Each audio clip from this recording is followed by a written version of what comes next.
তারা আমরা ছাত্র সমাজ বেঁচে থাকতে আমরা এই ধরনের ফেসিবাদ বাংলাদেশে কায়েম হতে দেব না। ঢাকা আজ ভালো নেই, নরসিংদী আজ ভালো নেই, গাইবান্ধা আজ ভালো নেই।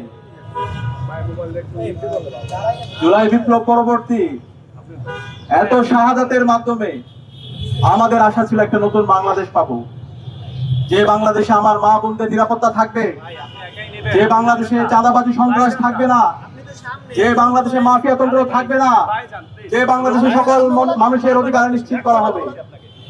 এবং এই জুলাই বিপ্লব পরবর্তী আজকে নির্বাচন হয়েছে, নির্বাচন পরবর্তী আমাদের আশা ছিল যে সরকার আসবে, সেই সরকার শুধুমাত্র একটা দলের হবে না, কোনো একক বর্গের হবে না, সকল মানুষের, সকল দলের, সকল মানুষের অধিকার নিশ্চিত করবে সেই সরকার।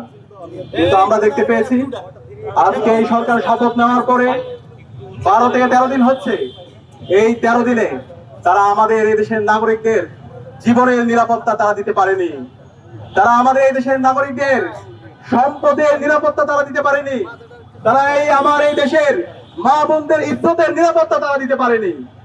আমরা দেখতে পেয়েছি নির্বাচন পরবর্তী 24 ঘন্টার মধ্যে সারা দেশে সহিংসতা। সেই ফেসিবাদী আমলে যেভাবে ভিন্ন মতের, ভিন্ন পথের উপর যেভাবে আক্রমণ করা হতো, ঠিক একই কায়দায় নির্বাচন পরবর্তী সারা দেশে সন্ত্রাসীরা বাড়িঘর ভেঙে দিয়েছিল। নির্বাচন পরবর্তী 24 ঘন্টার মধ্যে আমরা 4টা লাশ পড়তে দেখেছি, এবং একই সাথে সারা দেশে অসংখ্য মানুষের সম্পত্তিকে দখল করতে দেখেছি।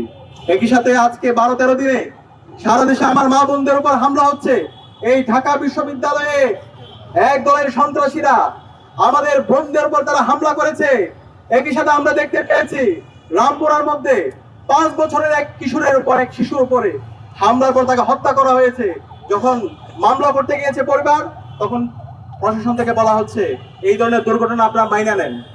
আরে ভাই, এই ধরনের দুর্ঘটনা মাইনে নেওয়ার জন্য কি জুলাই বিপ্লব হয়েছে? এত রক্তের মাধ্যমে যদি আমরা সেই ফেসিবাদী বয়ান শুনতে হয়, তাহলে আমরা ছাত্র সমাজ বেঁচে থাকতে আমরা এই ধরনের ফেসিবাদ বাংলাদেশে কায়েম হতে দেব না। পরবর্তীতে এলাকাবাসী যখন ঘেরাও করলো, এরপরে মামলা নেওয়ার পরে পরিবারকে ক্রমাগত হুমকি দেওয়া হচ্ছে মামলা তুলে নেওয়ার জন্য। এরপর আমরা দেখতে পেয়েছি নরসিংদীর মধ্যে ইতিহাসের বর্বরচিত ঘটনা, আইয়ামের জাহিলিয়াতকে হার মানিয়েছে। আমাদের এক কিশোরকে 15 বছর বয়সী কিশোর, তাকে গণধর্ষণ করা হয়েছে। গণধর্ষণ করার পরে যখন সে বিচারের দাবিতে এলাকার বিএনপি নেতার কাছে গেল, পরবর্তীতে তাকে বিভিন্ন ধরনের হুমকি দেওয়া হলো, এবং এরপরে ওই পরিবারের সামনে থেকে, তার বাবার সামনে থেকে তুলে নিয়ে গিয়ে তাকে হত্যা করা হয়েছে। আমরা এখন পর্যন্ত এই ঘটনার সাথে যারা জড়িত এবং যারা ইন্ধন জুগিয়েছে তাদেরকে দৃষ্টান্তমূলক বিচার আওতা আনতে দেখিনি। একই সাথে আমরা দেখতে পেয়েছি হাজারীবাগে এক শিশুকে হত্যা করা হয়েছে।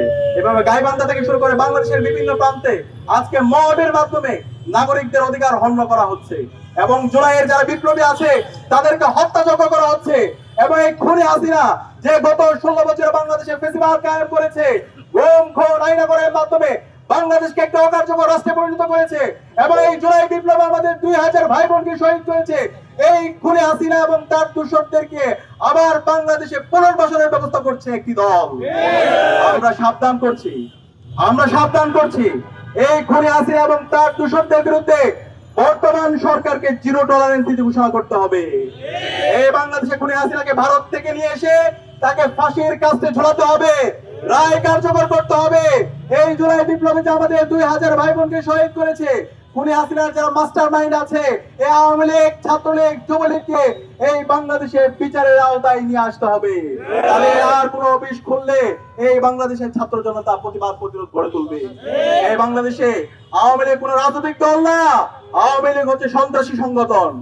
আওয়ামী লীগ দেশের স্বাধীনতা সার্বভৌমত্বের জন্য হুমকি।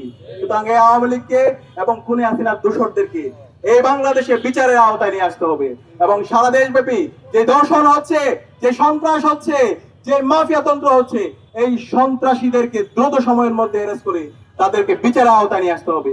একই সাথে আমরা দেখতে পেয়েছি ঢাকা বিশ্ববিদ্যালয়ের শিক্ষার্থীর উপর এবং সাংবাদিকদের উপর এই সোহরাওয়ার্দী উদ্যানে পুলিশ হামলা করেছে। আমরা এই ধরনের পুলিশি রাষ্ট্র দেখতে চাই না, যে পুলিশ আমার সাংবাদিকদের উপর হামলা করে, আমার ভাইয়ের উপর হামলা করে, আমার বোনের উপর হামলা করে। সুতরাং এই পুলিশের যারা এই নাগরিকদের উপর হামলা করেছে তাদেরকে বিচারের আওতায় নিয়ে আসুন।